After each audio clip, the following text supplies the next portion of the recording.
what you said. It was really wonderful. I think everybody agrees. Yes.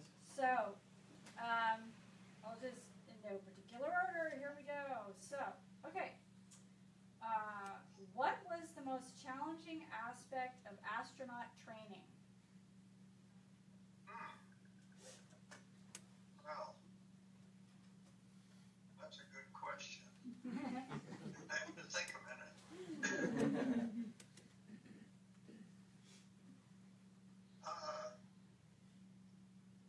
Things are challenging in different ways. For example, water survival training and going out on long field trips, like into the Grand Canyon, places like that, were challenging, but I was a lot younger and didn't seem real hard. Of course, we had, in a different direction, we had academic training that was somewhat challenging. Orbital mechanics, physics of the upper atmosphere, all sorts of medical training. That was probably the most challenging thing. Okay. All right, let's find another one here. We have a young man in the front row here who's handed me a couple of questions. What's your name? Milo is his name. And his first question is, what kinds of things do you do to conserve oxygen on a space station? What would you do if you ran out of oxygen? Oh, well, if you have people on the space station, you absolutely cannot run out, or they're goners. So what do? You have, of course, a lot of tanks of oxygen on board, but it's very important to, once that oxygen has been in the cabin and used, to reuse it. And so they have a system called the lithium hydroxide system that will take the old air with a lot of carbon dioxide in it, and it will take the carbon dioxide out of the air, and so you get a continual renewal. And I understand now they have a theory that maybe they have even a more efficient system, something more efficient than the carbon dioxide system that may be coming up in the future. Okay. And his second question is a question that every astronaut gets at least once, and that is, was it tricky to learn how to go to the bathroom in space? Milo, that was something that didn't take any time at all to learn. In the early days of the space program, they either vented urine overboard, or they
re-entry, debriefing.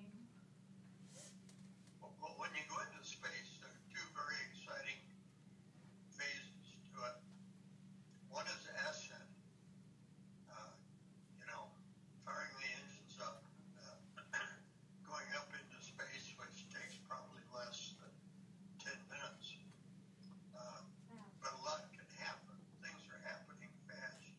In some cases, stages are dropping off, and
Okay, so this one asks, can you describe the differences in the launch experiences between the Saturn and the shuttle?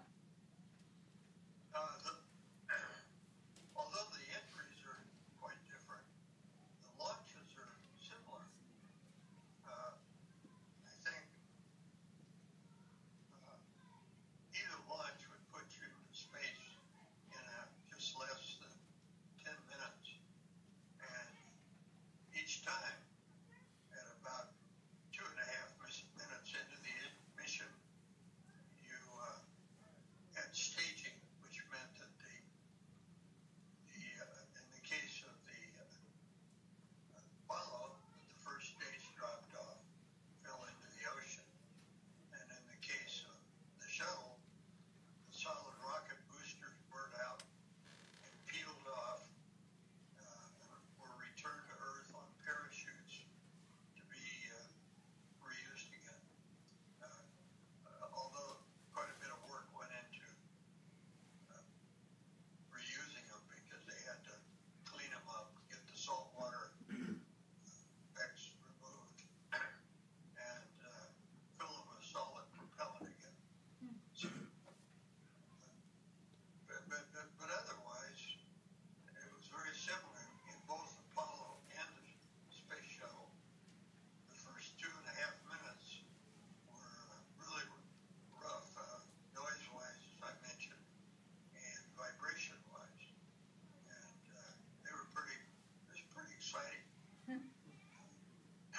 Most people, well, the doctors tell us that most people had their heart rate go up quite a bit. John Young, I think his heart rate never went up. Yeah. That's what we hear. I think I've heard that. Yeah. So since you're talking about the difference between the two, can you say something about the space shuttle development and what it started as versus what it ended up as? Yeah. It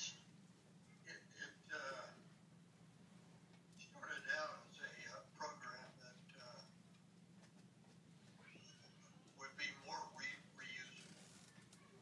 And of course, it cost more to build a system that would do that. They got short of money, and it became partially reusable. You lost,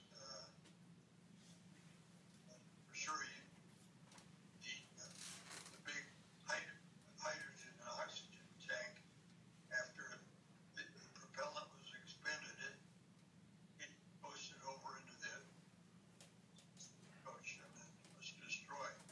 And as I mentioned, the reusable part was the using and refilling and all the boosters. Well, anyway, I guess the changeover from more fully reusable to partially reusable came in the early days of the shuttle program. Before I was in it, I was on Apollo-Soyuz at that time, and Congress just decided they had to cut the expense of the program. So when you cut costs, you have to cut capability somewhere. Yeah. Okay. In 1984, on your STS-41B Challenger space shuttle mission, you commanded a crew of 5 on the 10th flight of the shuttle program, and the crew included Hoot Gibson and Bruce McCandless, and marked the first flight checkout of the MMU by Bruce McCandless. Can you tell us how exciting that was? Yeah. Well, of the crew of 5, we had 2 that went out outside the spacecraft with the man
sciences learned during this phase of your career contributed to the Space Shuttle and the International Space Station? Well, it was really America's first space station, and maybe the first space station in the world. Excuse my phone here.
some of your favorite food to eat in space?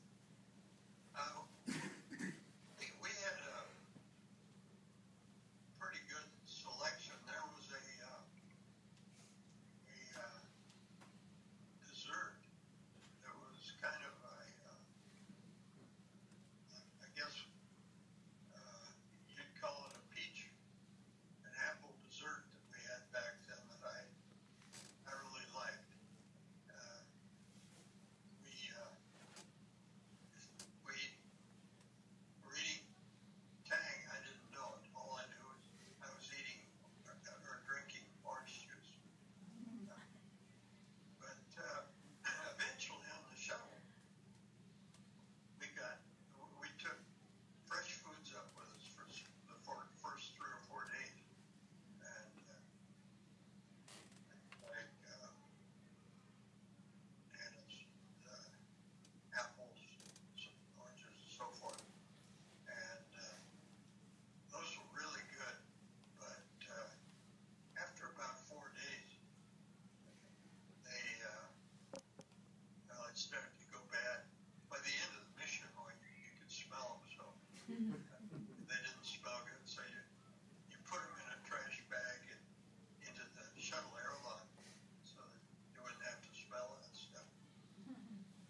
one says, Wikipedia lists 31 awards and honors given to you over your career. Congratulations. Oh, thank you. Does any one of them stand out above the others as that you're most proud of? Well, of course, the higher NASA awards stand out a lot, and the University of Colorado, I was a group of several that I should say awarded as people of the century. So that stands out a lot too. I was proud of all of them, and I thought it was very nice of people to honor me that way. And don't you have an airport named after you too? Yeah. Yeah. That's great. That's great. Yeah, it's a cool little airport in Longmont, Colorado, and they have a lot of hangars that are hangaring general aviation airplanes, and I think they can take a small executive aircraft too. Do you have any favorite space-related movies?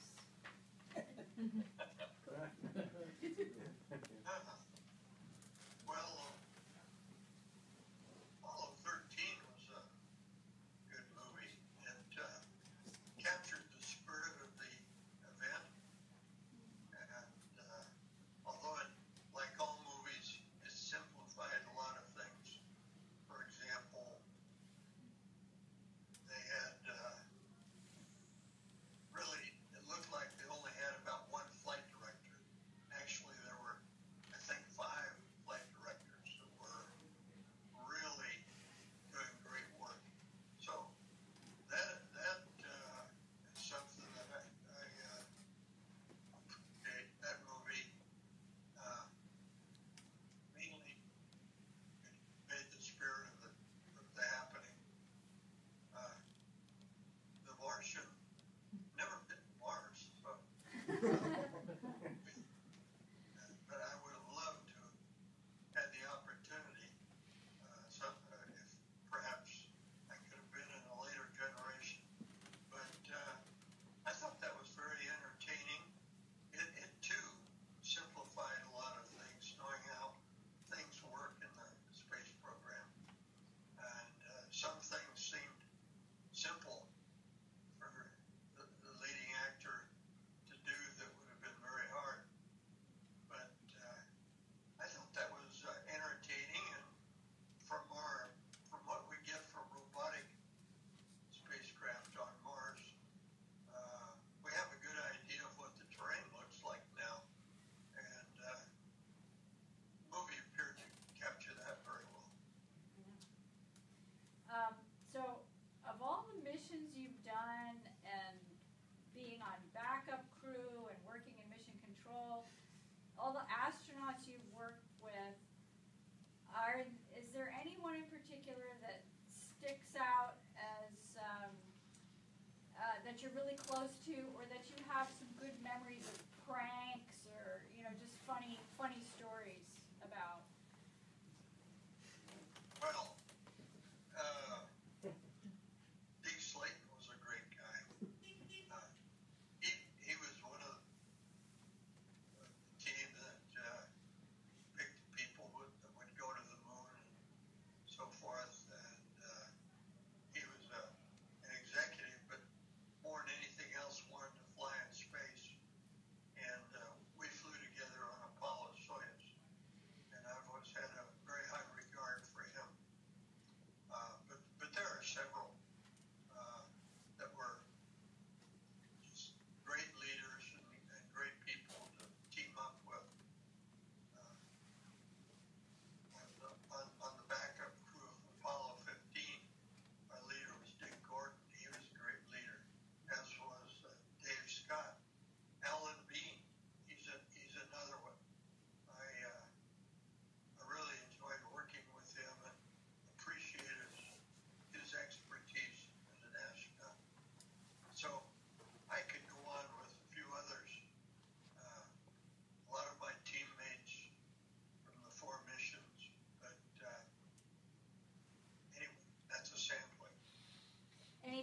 stories or pranks that you guys pulled on each other? Yeah, we did that. Some I can talk about, some I can't.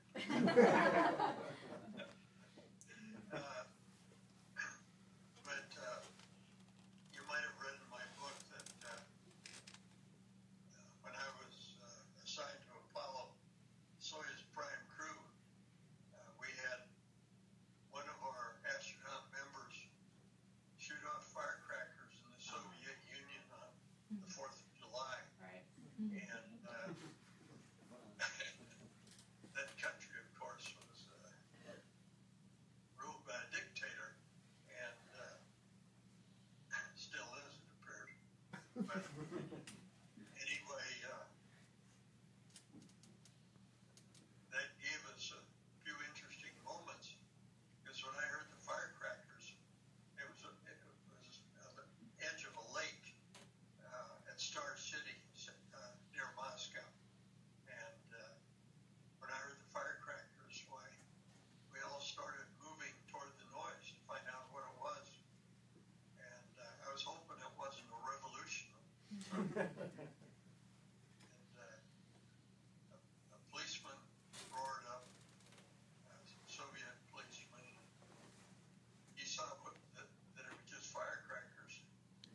He didn't know what to do. He didn't know whether to stop it or to just watch or what. So he decided to just watch. That was a good move. So those are some examples. But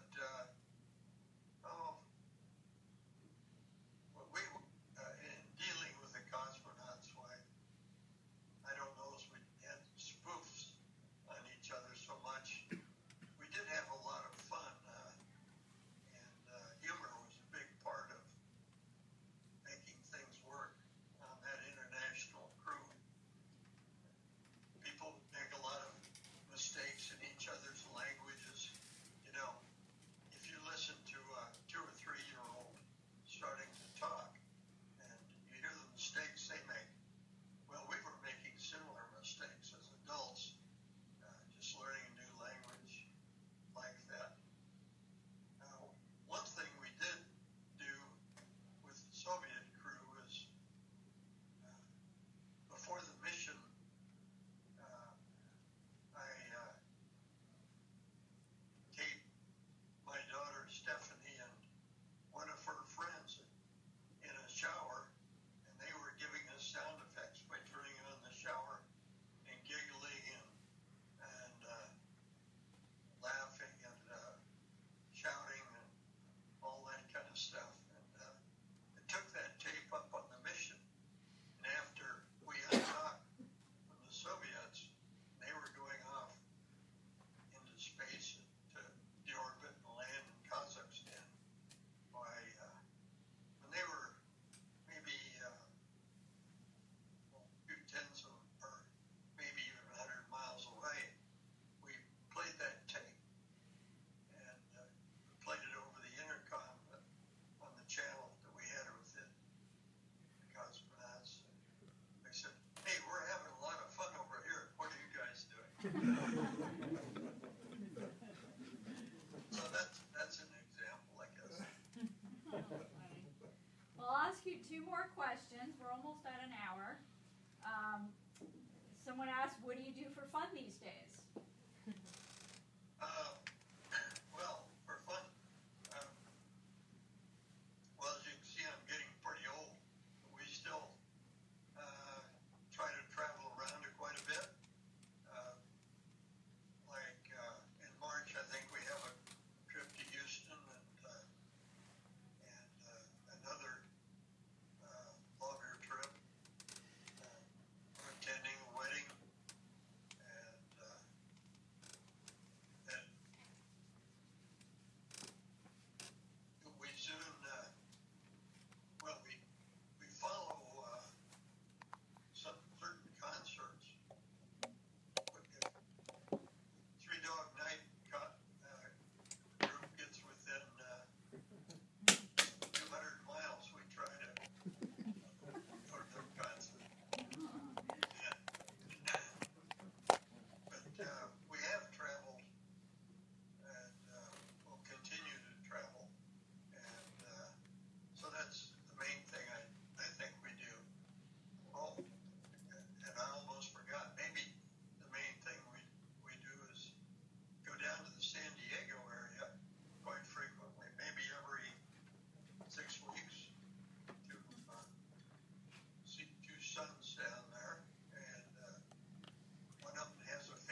She has kind of red hair. Isn't her name? Dawn. Okay, yeah. And he has a daughter, Kristen. Kristen, that's who I've seen. She's come in twice. Yeah. Yeah. She refers to you as an uncle. And he has a son out around Sacramento too. Yeah. Yeah. Well, let your cousin know and let his daughter know that that we did this. I was hoping that she would come in beforehand so we could tell her, but haven't seen her lately. Yeah. Well, Okay, you'll have to come up and visit much us. success in your museum activities there. Yeah. We will keep you updated and sometime come and visit us. Okay. Okay.